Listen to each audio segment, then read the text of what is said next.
Shalom. It's great to be getting back into the rhythm of a new Torah reading, a brand new cycle, reading the Torah from Bereshit, from the beginning once again.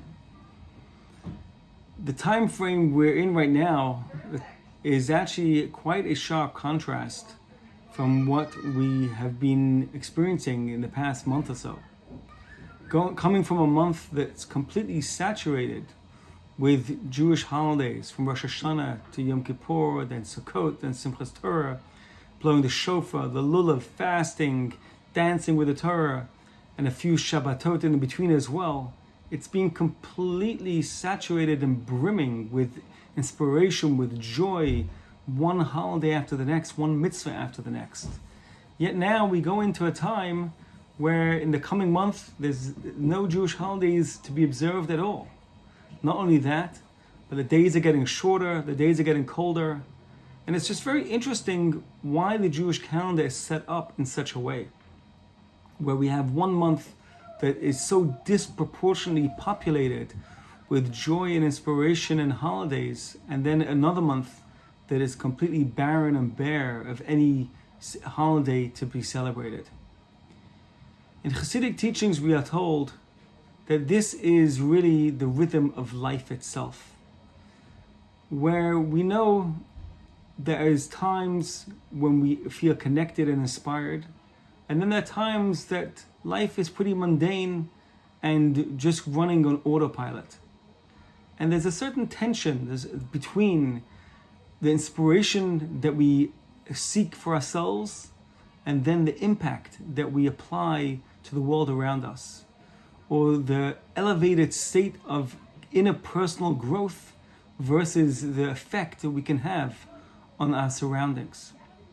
And in Kabbalistic teachings, it uses the term of ratzo and shuv, which means there's times when we yearn, when we connect, when we feel deeply spiritually bound with our beliefs, with our heritage.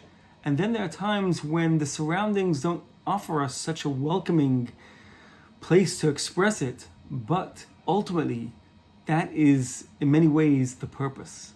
Meaning to say, it's not so much about how connected we can feel on a holiday, but how much we can apply that connection and that inspiration to a regular day.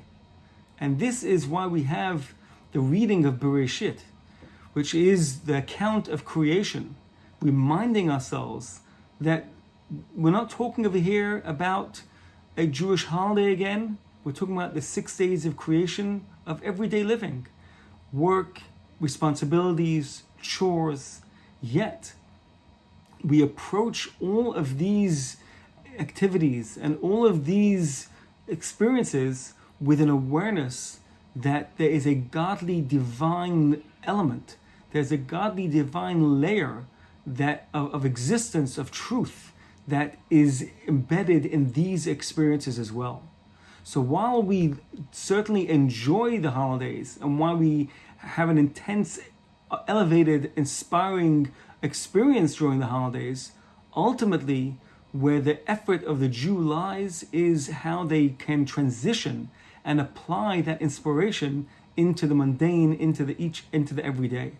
So as we read Shabbat Bereshit, the Torah portion of Bereshit, on this Shabbat Bereshit, we are given the perfect perspective and the perfect tool to remind us what the purpose of all this inspiration really is about. As the Hasidic saying goes, when the holidays end, medar fanande paken di pekelach, which means when your journey ends, you have to unpack your bags. And this is a metaphor for somebody who's come back from a long and exciting, invigorating vacation. And they go through their suitcase with reminding themselves of the different events that they experienced, the different beautiful occasions that they got to celebrate, with the different memorabilia that they bring back as reminders for what occurred. And similarly, as we arrive back home from our spiritual journey of the High Holy Days, of Sukkot, of Simchas Torah, we look for ways to apply and to incorporate some of those beautiful moments, those beautiful inspirations, those beautiful connections into daily life. So those too can be infused with the message and the meaning of what all those holidays represent. So as we celebrate Shabbat Bereshit, let's remind ourselves that the message is that there's holiness in the mundane, that there's godliness even in a simple Tuesday.